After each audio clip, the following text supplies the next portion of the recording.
रामनगरी अयोध्या में 17 मार्च से शहर से लेकर गांव तक राष्ट्र कल्याण सुंदरकांड पाठ का विशेष अभियान शुरू किया जाएगा। बीजेपी नेता विनोद जायसवाल ने जानकारी देते हुए बताया कि इस कार्यक्रम की शुरुआत अयोध्या हनुमानगढ़ी पर दोपहर 3 बजे राष्ट्र कल्याण सुंदरकांड प्रारंभ होगा और 5 बजे इसका समापन होगा। उसके बाद प्रसाद वितरण किया जाएगा। इस कार्यक्रम में बड़ी संख्या में अयोध्या संत महंत व साधु और श्रद्धालु शामिल होंगे। इसके बाद यह अभियान शहर से निकलकर गांवों तक पहुंचाया जाएगा। गांव के मंदिरों में भी सामूहिक सुंदर कांड का पाठ कराया जाएगा। इस अभियान का उद्देश्य गांव-गांव के लोगों को सुंदरकांड पाठ से जोड़ना और विश्व में शांति और देश के कल्याण के लिए किया जा रहा है। यह राष्ट्र कल्याण सुंदर कांड का पाठ 1 वर्ष तक चलेगा। हर मंगलवार को अयोध्या जनपद के प्रत्येक गांव में सुंदरकांड का पाठ किया जाएगा और प्रसाद वितरण भी होगा। वरिष्ठ भाजपा नेता विनोद जायसवाल ने सभी से इस राष्ट्र कल्याण सुंदरकांड पाठ में शामिल होने की अपील की है। सुंदरकांड का पाठ समाज को जोड़ने के लिए, समाज के कल्याण के लिए, राष्ट्र के कल्याण के लिए आयोजन किया जा रहा है।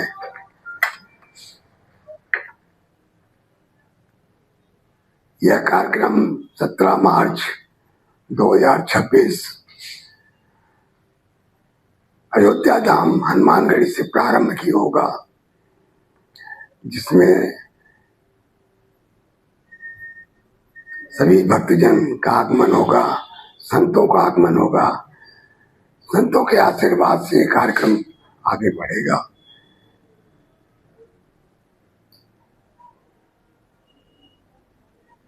भगवान राम बन गए थे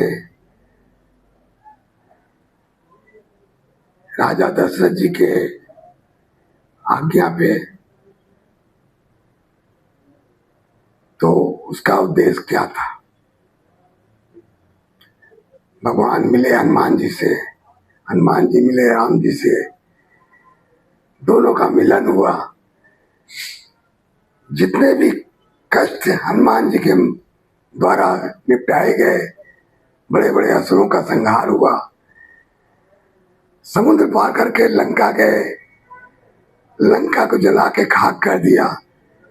रावण कोई मामूली आदमी तो था नहीं। 1 लाख पुत्र, 1.25 लाख नाती, रावण घर दिया न बाती। ऐसे महान पुरुष का जब बुद्धि, विवेक, संस्कार बदल गया, तो उसको शुद्ध करने के लिए भगवान को आना पड़ा। उसकी बुद्धि बदल गई। उसने माता जानकी जी का हरण किया और इस तरह पूरी रामायण बन गई। हनुमान जी संकट मोचन है, साक्षात शंकर जी के स्वरूप हैं। शंकर सुवन वीर हनुमंता, तो भगवान का साथ देते हैं समाज के संकट को हरने के लिए। तो इसलिए संसार में, क्या विश्व में जो आज स्थिति बनी हुई है, इस स्थिति को शांति के लिए राष्ट्र कल्याण सुंदरकांड का पाठ मेरे विचार में आया, मैं उसको कर रहा हूँ। माननीय प्रधानमंत्री नरेंद्र मोदी जी देश के लिए अपना सब कुछ त्याग करके देश को विश्व गुरु बनाने के लिए आगे बढ़े हैं। तो कहीं ना कहीं तो ईश्वर की कृपा है, कहीं ना कहीं उनकी तपस्या है। माननीय मुख्यमंत्री योगी आदित्यनाथ जी प्रदेश की जनता के लिए जितना कर रहे हैं, देश में जिस तरह से भ्रष्टाचार खत्म हुआ, गुंडे बदमाशों का राज खत्म हुआ, कहीं ना कहीं तो भगवान की कृपा है। इसलिए भगवान की कृपा के लिए ये कार्य किया जा रहा है, जिससे समाज में अमन चमन शांति हो, विश्व का कल्याण हो, भाईचारा हो। ये अनवरत चलेगा। जब तक हरि की इच्छा होगी तब तक यह कार्य संपन्न होता रहेगा। करई करावे भंजन सोई, उमा राम गति लखई न कोई। उसकी गति को कोई जानता नहीं, से उसकी इच्छा से हो रहा है। अयोध्या भगवान राम की भूमि है और हनुमान जी को कलयुग का राज दे रखा है। आज के प्रत्यक्ष देवता हनुमान जी हैं, इसलिए उनके शरण से ही शुभारंभ करने का विचार बना। सुंदरकांड का पाठ होगा, संतों का आगमन होगा, संतों का अभिवादन होगा, उनका आशीर्वाद मिलेगा, कार्य को आगे बढ़ाया जाएगा, प्रसाद वितरण होगा। देखिए, कोई कार्य इंसान स्वयं नहीं करता है, ये उसकी प्रेरणा से होता है। जब उसकी इच्छा होती है तो किसी न किसी का मार्गदर्शन दे देता है, बेटा इस रास्ते से चलो। मेरे मन में तो कई साल से था, मगर कार्य करने की समय जब ईश्वर ने मुझे विचार में दिया तो मैंने शुरू कर दिया।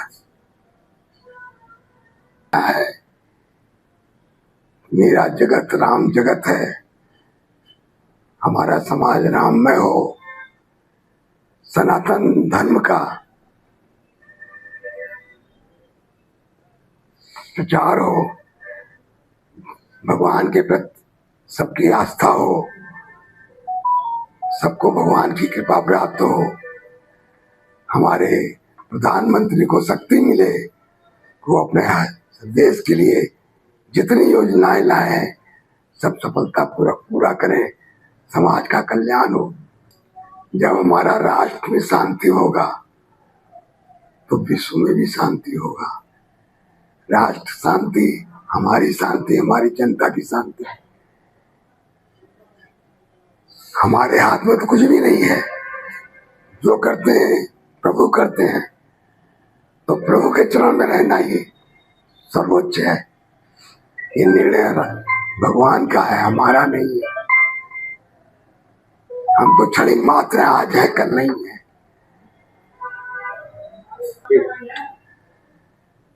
समाज के सभी बंधुओं से हमारा विनम्र निवेदन है, इस कार्य में भाग लें और अपने जीवन को सफल बनाएं। अपना नाम बता।